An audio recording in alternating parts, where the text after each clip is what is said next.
जय गुरुदेव तेरे शरण। बोलो रामनारायण गुरु जी की जय। अब जी सबने राम राम है। नाइयल शिव धाम गुरु आश्रम देखने लाग रहे हो। महाशिव पुराण है वो 5वां अध्याय आयो है। नारद का विश्व कल्याण हेतु शिव चरित्र पूछना।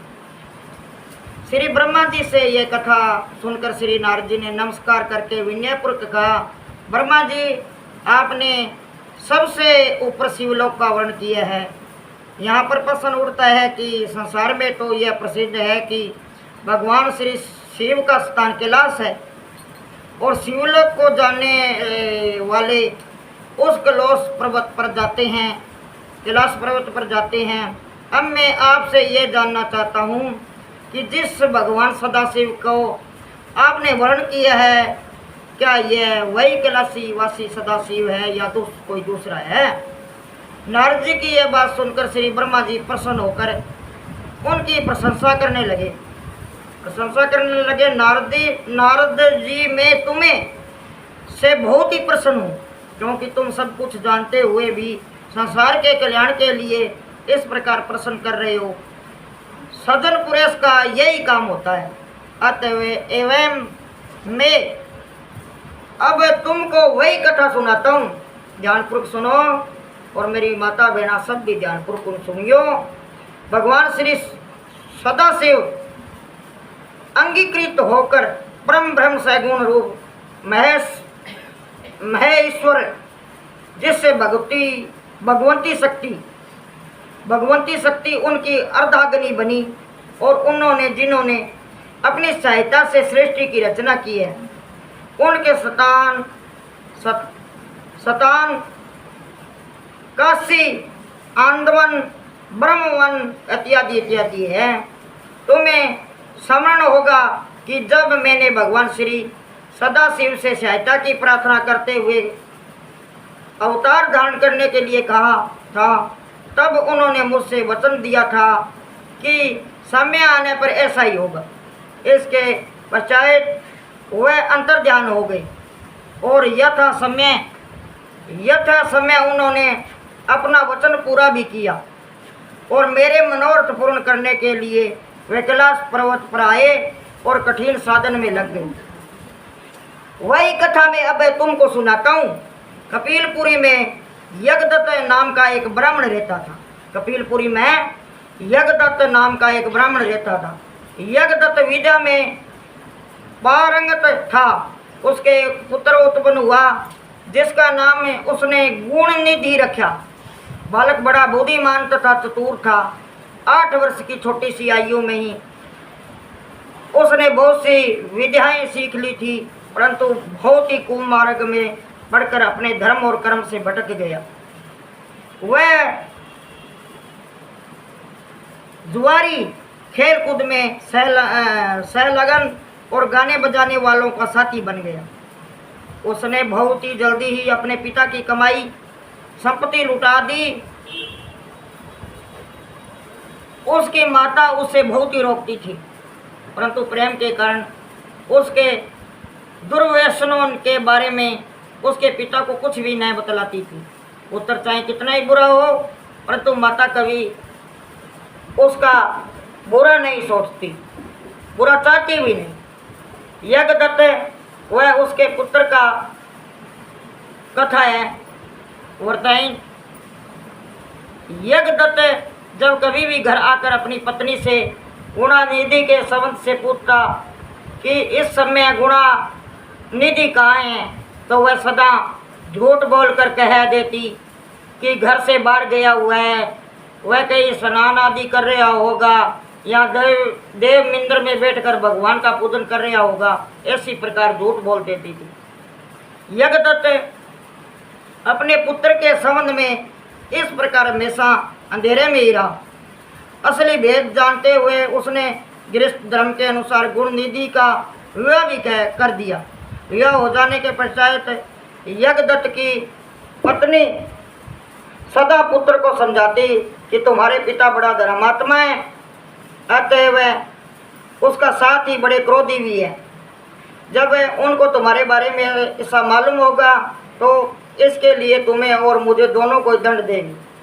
तुम्हारा कुल बड़ा पवित्र है, फिर तुम ये बुरे काम क्यों करते हो? मेरे बच्चे, तुम्हारा कल्याण इस बुरे काम को छोड़ देने में ही है, परंतु गुण निधि पर माँ के समझाने का कुछ भी प्रभाव नहीं पड़ता।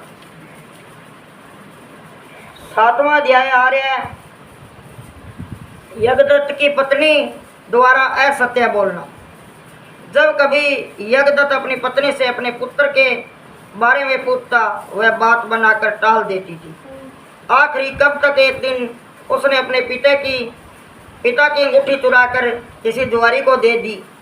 जब यज्ञदत्त ने उस जुआरी से पूछा कि यह अंगूठी उसके हाथ में कैसे आई, तब जुआरी ने यज्ञदत्त से कहा कि उसने उनकी अंगूठी नहीं चुराई, किंतु उसके यहाँ तो ऐसे बहुत सी अंगूठियाँ मौजूद है। क्या मेरी अंगूठी मौजूद है? क्या मेरी अंगूठी देखकर आपकी नीयत तो नहीं बिगड़ गई क्या? यज्ञदत्त ने जुआरी की बात सुनकर कहा, बेटे, यह अंगूठी मेरी है और मुझे राजा के यहाँ से मिली है। तुम झूठ बोल कर इसे अपने न बताओ, परंतु यह बताओ कि यह अंगूठी तुम्हारे पास कैसे है। पूरा भाग बेच दो मने। यज्ञदत्त की बात सुनकर जुआरी को क्रोध आ गया। उसने गर्द कर कहा, जो सच सुनना चाहते हो तो ध्यानपूर्वक सुनो। यह अंगूठी तुम्हारे पुत्र गुणानिधि ने मेरे पास जुए में हारी है। उसने यही अंगूठी ही जुए में नहीं हारी, किंतु आज तक जुए में बहुत सा धन भी घर से चुरा कर हारे है। आप जितने ही सज्जन साधु तथा धर्म आत्मा हैं, आपका पुत्र उतना ही बड़ा बदमाश और पापी है। दुख इस बात का है, आप इतने बड़े विद्यमान होते हुए भी आज तक अपने पुत्र की करतूतों को नहीं जान सके। हाँ, जुआरी की बात सुनकर यज्ञदत्त का लज्जा के मारे बुरा हाल हो गया। वह लज्जा से मुंह ढांपे हुए तथा सिर झुकाए हुए अपने घर पहुंचा और घर आने के साथ ही अपनी पत्नी से पूछा, गुणनिधि कहाँ है और वह अंगूठी कहाँ है जो कि उस दिन तूने उपटना करते मेरे हाथ से ले ली थी? मुझे उसकी ज़रूरत है, उसे लाकर मुझे दो। यज्ञदत्त की बात सुनकर उसकी पत्नी ने उत्तर दिया, वह अंगूठी मैंने यहीं कहीं रख दी थी, अब मुझे याद नहीं आ रही है कि कहाँ रखी थी। सत्री की बात सुनकर यज्ञदत्त ने कहा, तुम झूठी हो, तुम बहुत झूठी हो। जब कभी भी मैंने तुमसे गुणानिधि के बारे में पूछा, तुमने मुझे झूठी बात बनाकर टालने की कोशिश की है। अच्छा, तुम अंगूठी की बात जाने दो और मुझे बताओ, घर का अन्य बहुमूल्य सामान कहाँ है? न जाने मेरे किन पापों के कारण मेरे यहाँ बेटा पैदा हुआ, ऐसा पुत्र उत्पन्न हुआ। फिर जब उसने घर का दूसरा कीमती सामान देखा तो मालूम हुआ कि सभी बहुमूल्य वस्तु गायब थी। इस पर यज्ञदत्त ने हाथ में जल लेकर पत्नी और पुत्र को तिलांजलि दे दी और एक ब्राह्मण की कन्या से अपना दूसरा विवाह भी कर लिया। घर बर्बाद हो गयो, के फायदो का दियो? पहला दिन बता दिया तो ठीक रहे हैं, तो बताना चाहिए। हाँ, बात पुत्र की, वो पुत्र अच्छो लागबो करो, यहाँ देखो कौन यो तेरो घर बर्बाद करे, ममता कौन छूटी? घर बर्बाद हो गयो तो घर उजड़ गयो, बोले जा तू ही जा, पुत्र ही जा, दूसरी शादी कर ली। जय गुरुदेव, तेरी सन्यासी भगवान की जय। हाँ,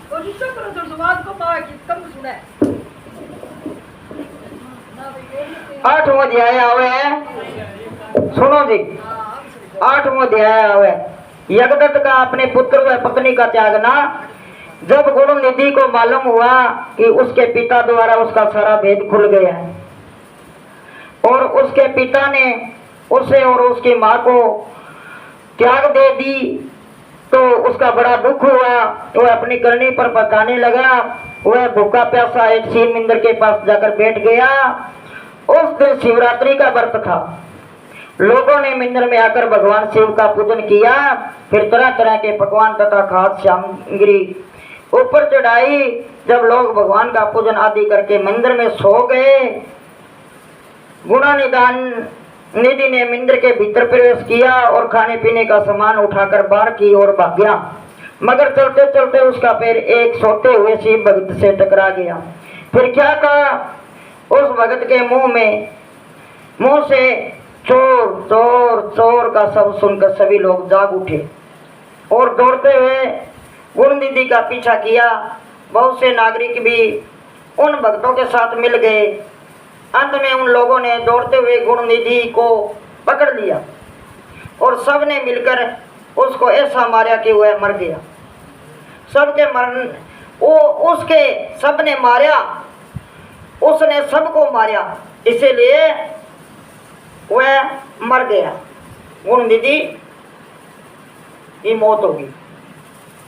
यमदूत ने आकर उसे घेर लिया, निर्दयता पूर्वक उसे मारने लगे। अब बठो शिव जी भगता ही मारे और अब प्राण निकल जाते थे, यमदूत ही मारे। उधर भगवान सदाशिव ने अपने गणों से कहा, यद्यपि गुणनिधि बड़ा पापी है, दुराचारी और कुकर्मी है, फिर भी उस शिवरात्रि का व्रत रखकर जागरण किया है। शिव जी तो भगत चोरी करके सारो सामान वो क्यों चढ़ाइड़ो जको ले गयो और वह भगता कुटियो कड़ा के ले गयो है। अब शिव जी ने दया आ गई, भाई भूखो पैसों की तो करे ही गो। अब तेरे मिंदर में आगे तेरा आगू चक्यो है। दुराचारी और कुकर्मी के लिए शिव जी तैयार हो। फिर भी उस शिवरात्रि का व्रत रखकर जागरण किया है। सारा बराबर तो हुए है, बाद में खोल लिया व्रत, तो बेच डागे व्रत खोल लियो तो बाद में चक्के हुए है। हमारे पूजन का देखा है, हमारे दर्शन किए हैं। दीपक से लिंग शरीर पर गिरती हुई छाया का इसने निवारण किया है।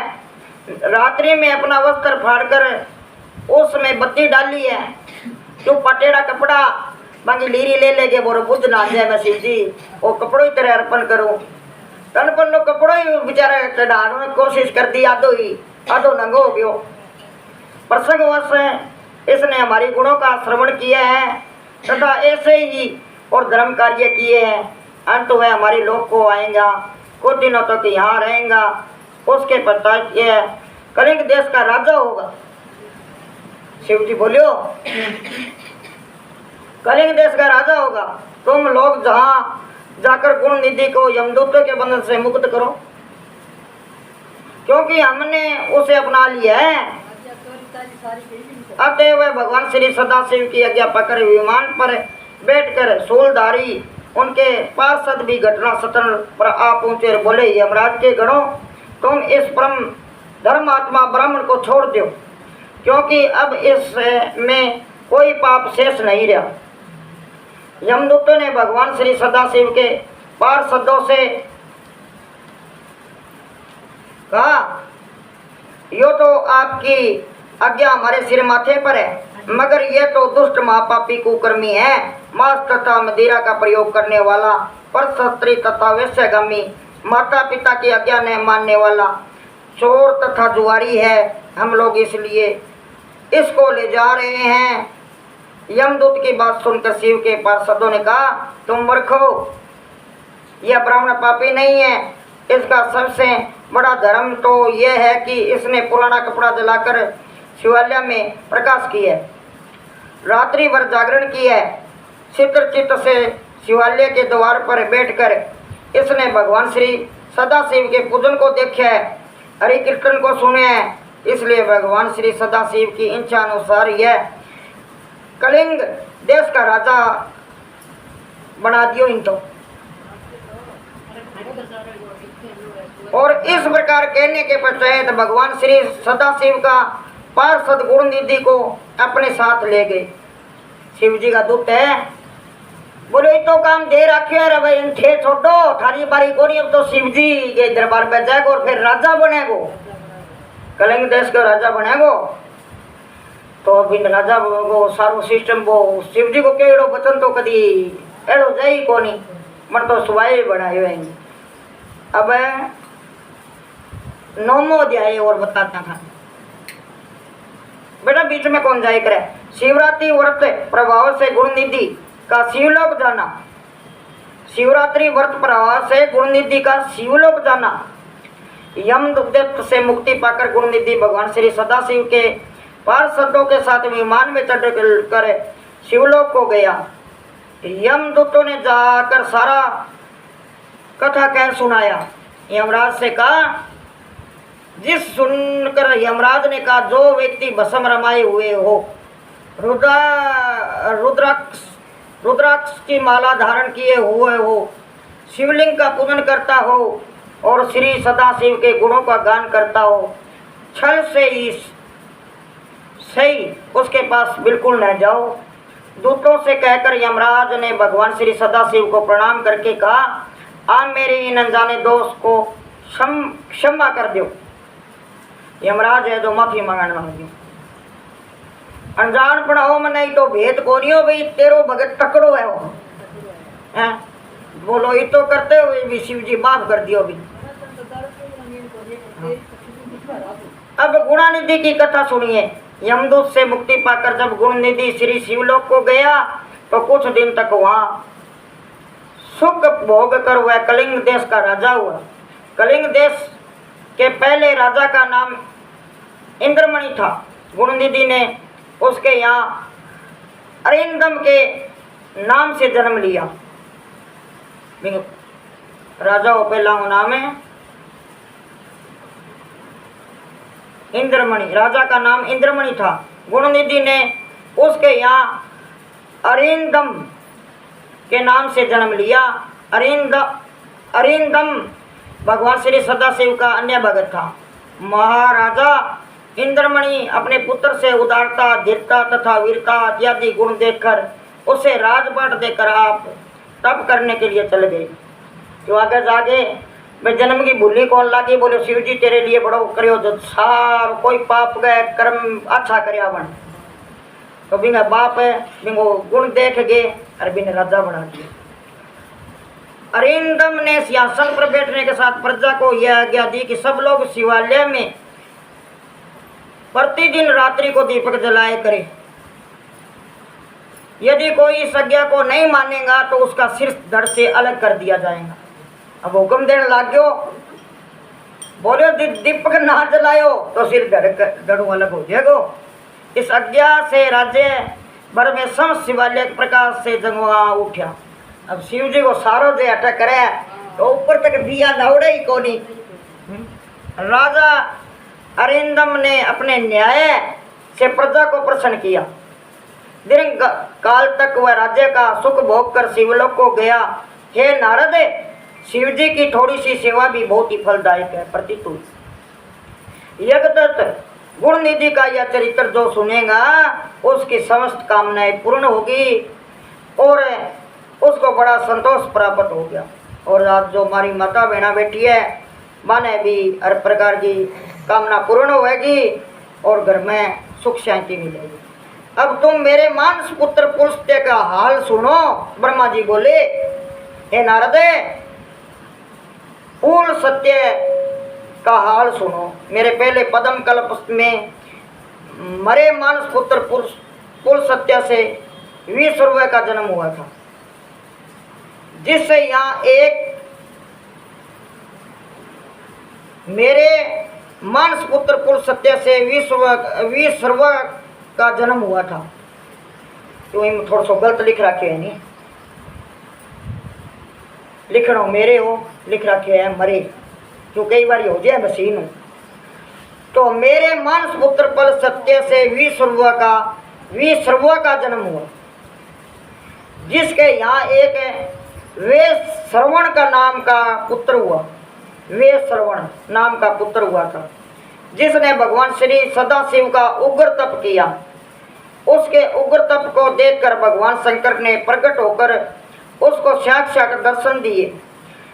भगवान श्री शंकर को देखकर वे श्रवण ने कहा, प्रभु आपके अपरिमित तेज को देखकर मेरे नेत्र अपने आप बंद होते जा रहे हैं। अतः मुझको इतनी सामर्थ्य दीजिए जिससे कि मैं आपके चरणों में दर्शन कर सकूं। यह वे श्रवण यज्ञदत्त का पुत्र गुणनिधि, बिंगो पुत्र हो गुणनिधि को। वे सर्व यज्ञदत्त का पुत्र गुणनिधि ही था। भगवान श्री सदाशिव ने गुणनिधि की भक्ति पूर्ण बात सुनकर उसके मस्तक पर हाथ फेरा।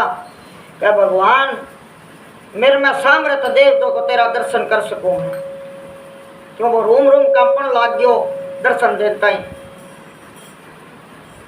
श्री सदाशिव ने गुणनिधि की भक्तिपूर्ण बात सुनकर उसके मस्तक पर हाथ फेरा। प्रभु की कृपा भरा हाथ फेरने के साथ ही गुणनिधि में दिव्य तेज का अवलोकन करने की शक्ति आ गई। उसने भगवान श्री सदाशिव के साथ भगवती शिवा का देखा तो वह सोचने लगा कि यह गुणवंती तथा रूपवंती स्त्री कौन है जो अकारण ही गुणों के मन को मोहित करती है। यह बड़ी सौभाग्यवंती है जो भगवान के इतने निकट रहती है। इसके माता पिता भी धन्य हैं जिन्होंने कि ऐसे रूपवंती कन्या को जन्म दिया। वाह, पार्वती के बारे में, पार्वती को रूप है ना। इस प्रकार बार बार विचार करते हुए राजा वे श्रवण ने भगवती शिवा को कुदृष्टि से देख बैठे, क्योंकि मालिक तो बड़ो ऊंचो चढ़ायो, शिव जी की पत्नी पर ही दृष्टि को दृष्टि डाल दी, बन राजा बना दियो, सारो काम कर दियो। हाँ? पार्वती जी की क्रूर दृष्टि से देखते ही उसका बाया नेत्र फूट गया। भगवती शिवा ने भगवान श्री सदाशिव से कहा, यह कैसा तपस्वी भगत है जो कि मुझको पाप दृष्टि से देखता है, क्यों के छानो। भगवती शिवा की बात सुनकर भगवान श्री सदाशिव ने कहा, देवी, इस तपस्वी ने बड़ा उग्र तप किया है, इसलिए इसका अविश्वास करना ठीक नहीं। यह तुम्हारा ही पुत्र है, अतः यह तुम्हें पाप दृष्टि से नहीं देख सकता। ऐ पुत्र, यह तो तुम्हारी तपस्या की सराहना कर रहा था। अतः मैं इस निधियों का स्वामी बनाऊंगा, यह वसुओं का ईश्वर होगा। मैं पार्वती की बात नहीं टाल दी, पर आज बोल दी तो क्या मैं यहाँ बढ़ा दूंगा। इतना कहकर भगवान श्री सदाशिव ने वे श्रवण से कहा, वतस तुम क्या चाहते हो। वो गुणनिधि है तो पापो भरीड़ो पहलाड़ो। अब वो बात याद है कि पर शिव जी भी फिर ही लाड रखे हुए, क्या जब लाडलो है तो हो ही जाओ है। इतना कहकर भगवान श्री सदाशिव ने वे श्रवण से कहा, वतस तुम क्या चाहते हो, जो इच्छा हो सो वर मांगो। मेरे आशीर्वाद से तुम वंशों के स्वामी होगे, तुम राजाओं के विद्याधरों तथा किन्नरों के स्वामी होगे। इसके पश्चात तुम दोनों मित्र रूप से कैलाश पर जाकर निवास करेंगे। इसके पश्चात हम तुम दोनों मित्र रूप से कैलाश पर जाकर निवास करेंगे। तो मैं तो मित्रिया, अब तुम भगवती शिवा के चरणों से माफी मांगो, पड़कर क्षमा मांगो, यातना करो। तुम पर दया करके तुमको मानसिक पाप से मुक्त कर देंगी। एकला बाप ने रिझाया तेरे माँ ने तो रिझा, मिंत्र तो तेरा बढ़ जाऊंगा, तू पाप की गंठड़ी बांधी है बाएंगे, मैं तो तेरी सारी राख दी, तेरी माता तो मना ले, आप सारी दया कर देगी। इसके पश्चात उन्होंने भगवती श्री शिवा से कहा, देवी सी तपस्विनी, अपने अंगद पुत्र पर प्रसन्न हो। भगवान श्री सदाशिव की बात सुनकर शिवा ने अपना क्रोध शांत किया और कहा, पुत्र, अब तुम मेरे पुत्र हुए, शिव की बाती में भी तुम पर दयालु। पर धीरे धीरे जाने की बात ही बेटो की तो ही रसोईडो है, माँ का ना आज जद बोलियो भूल गई मैं सारो ही की। हाँ, तो इसी प्रकार बिन माफ कर दियो, मित्र ही बना लियो, बेटो ही बना लियो। भगवान श्री सदाशिव की बात शिवा पर क्रोध और से शांत हुई और बेटो बनायो। और अब मैं तुम्हारा नाम कुबेर होगा, बहुत ही धनवान ऊंचो बना दियो भी। अब कुबेर आवे नहीं, कुबेर बोलो, कुबेर की पूजा करो, धनवानो है, तुम्हारा स्थापित किया हुआ वह शिवलिंग सिद्धियों को देने वाला होगा। तेरो बनाएड़ो शिवलिंग सिद्धियों को देने वाला होगा और पूजन करने से पापों का नष्ट करके मोक्ष को देने वाला होगा। फिर भगवान श्री सदाशिव ने ईश्वर नाम के स्थान में गुणानिधि या वे श्रवण को कुबेर बनाकर प्रवेश करवा दिया, न्यारो लोक दे दियो और स्वयं उसकी अलकापुरी नामक महानगरी के समीप ही अपना कैलाश नाम का स्थान नियुक्त किया। बिंगे पास ही कैलाश प्रकट करके बैठे रहने शिव है और शिवा नाम शिवा हो बेटे में पार्वती हो। वे श्रवण को वरदान प्रदान करके भगवंती शिवा के साथ भगवान श्री सदाशिव अंतर्ध्यान हो गए। भगवान सदाशिव की कृपा से वह अंत धन रत्नों के स्वामी हुए अलकापुरी का राज्य प्राप्त करके शिव मित्र के नाम से प्रसिद्ध हुए।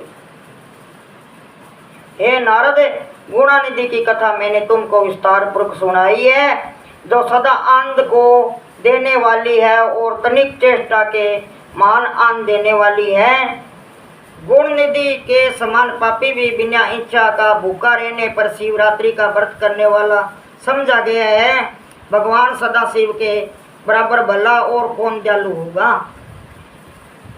सारा मोबाइली है, थोड़ा सा भोग लगा दियो तो मैं राजी हूँ, और कहीं रुष्ट हो गए लगा दियो तो ही राजी है, बोड़े बन के लगा दियो तो ही राजी है, पाप करके लगा दियो तो ही राजी है, और राजी है।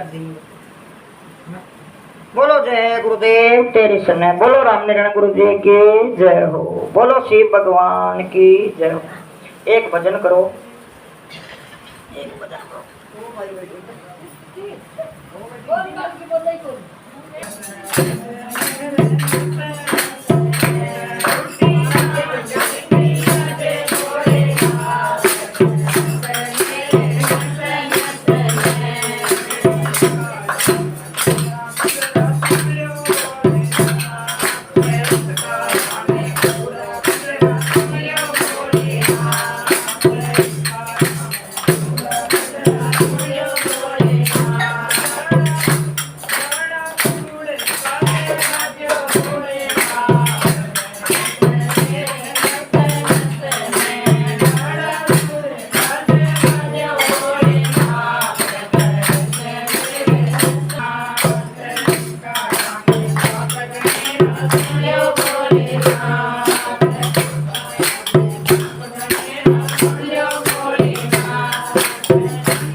जाओ बेटा बिचड़ा ना छोड़ो।